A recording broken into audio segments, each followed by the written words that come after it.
કાંકરેજ તાલુકામાં વિભાજિત અને ટર્મ પૂરી થયેલ 45 ગ્રામ પંચાયતમાંથી 15 બિનહરીફ તેમજ 19 પેટા ચૂંટણી ગ્રામ પંચાયતોમાં 1 સરપંચ અને 12 સભ્યો બિનહરીફ।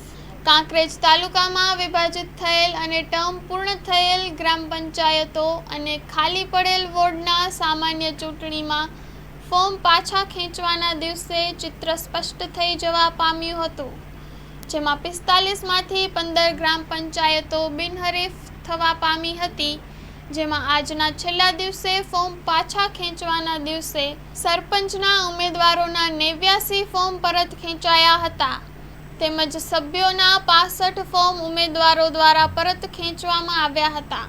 45 ગ્રામ પંચાયતોમાંથી 15 ગ્રામ પંચાયતો બિનહરીફ થતા 30 ગ્રામ પંચાયતોમાં ચૂંટણી યોજાશે, ત્યારે ઉમેદવારોએ જીતનો આશાવાદ વ્યક્ત કર્યો હતો અને વિકાસના કામો માટે પણ પૂરતા પ્રયત્નો કરશે।